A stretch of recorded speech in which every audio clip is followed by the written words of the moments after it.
Ashoka Heights building पर तलवार लटकी हुई है। ट्विन टावर की तरह गिराई जा सकती है अशोका हाइट्स की बिल्डिंग। आगरा खंड नहर पर कब्जा कर बिल्डिंग बनाने का मामला है। सिंचाई विभाग ने इमारत खाली कराने के लिए नोटिस चस्पा की थी। अशोका हाइट्स पर कभी भी बुलडोजर चल सकता है। गणेशपुरा रोड पर बनी है 156 फ्लैट की मल्टी स्टोरी बिल्डिंग। नोटिस का वक्त पूरा होने के बाद भी कार्रवाई नहीं हुई है।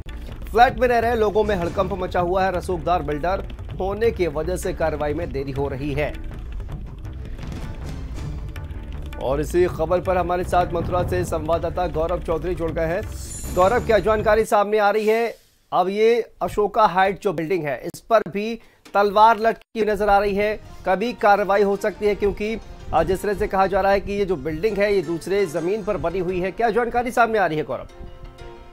देखिए शांतनु, बिल्कुल बता दूं, जो नोएडा ट्विन टावर की जो बिल्डिंग ध्वस्तीकरण किया था, उसके बाद मथुरा में जो अशोका हाइट्स की बिल्डिंग है उस पर भी कांच कभी भी गिर सकती है। यह माना जाए कि लगातार, जैसे कि बता दूं कि 2011 में इस बिल्डिंग को अशोका हाइट्स को बनाया गया था, लेकिन 2011 के बाद जो अधिकारी, जो सिंचाई विभाग के अधिकारी थी, उनकी जो कुंभकर्ण नींद थी वो 2017 में खुली। फिर उसकी नापतोल शुरू हुई, फिर भी मामला ठंडे बस्ते में पड़ गया। अब 2022 17 नवंबर को एक नोटिस चस्पा किया गया था अशोका हाइट्स पर। 7 दिन के अंदर जो अवैध निर्माण है उसको हटा ले, नहीं तो विभाग उसे ध्वस्तीकरण कर देगा और उसका जो हट जाना है वो बिल्डर से वसूलेगा। लेकिन अभी तक मामला ठंडे बस्ते में पड़ा हुआ है, क्योंकि उसे 1 महीना बीत जाने के बाद भी अभी तक कोई कार्रवाई नहीं हुई है। आखिर जो सिंचाई विभाग है उसकी कुंभकर्ण नींद से जागा। उसकी जब नाप तोल की तो मालूम पड़ा कि जो अशोका हाइट्स की जो बिल्डिंग है वो सिंचाई विभाग की जमीन पर बनी हुई है। कहीं ना कहीं कह सकते हैं जो बिल्डर है वो काफी रसूखदार है, उसके चलते जो कार्रवाई में कहीं ना कहीं देरी हो रही है। जी बिल्कुल, लेकिन जिस तरह से आपने कहा कि देखिए नोटिस जो है वो चस्पा हो गया था गौरव, जिस तरह से बात की जाए, और नोटिस चस्पा होने के बाद समय सीमा चूंकि खत्म हो गई है और अभी तक कार्रवाई नहीं हुई है।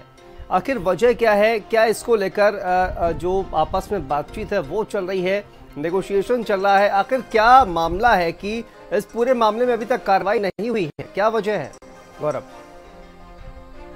को लेकर जो अधिशासी अभियंता है बच्चन सिंह, उनसे हमारी बात, उन्होंने बताया कि विभाग, जो सिंचाई विभाग है, अपनी कार्रवाई पूरी कर सकता है और कभी भी बिल्डिंग को ध्वस्तीकरण कर सकता है। लेकिन कहीं ना कहीं बिल्डिंग ध्वस्तीकरण में कार्रवाई में देरी हो रही है। इसका यही कारण है कि माना जाए कि जो बिल्डर है काफी रसूखदार है। जब विभाग अपनी पूरी कार्रवाई कर चुका है, फिर अवैध बिल्डिंग को ध्वस्तीकरण करने में क्यों कतरा रहा है? काफी सवाल खड़े हो रहे हैं। अगर कहीं ना कहीं माना जाए, जिस तरह से 2011 में ये बिल्डिंग बनी थी, इतनी विशाल बिल्डिंग बनकर खड़ी हो जाती है। कहीं ना कहीं जो पूर्व में नगर निगम के अधिकारी रहे, विकास प्राधिकरण के अधिकारी रहे, कहीं ना कहीं इनकी साठ गांठ के चलते इतनी विशाल बिल्डिंग खड़ी हो जाती है। कहीं ना कहीं जो अधिकारी हैं वो भी इनमें संलिप्त कहीं ना कहीं माने जा रहे हैं। जी तो शुक्रिया गौरव आपका इस तमाम जानकारी के लिए। आगे बढ़ते हैं, हाथरस से खबर है जहां पर सैनिक के अंतिम संस्कार के लिए मुहैया नहीं कराई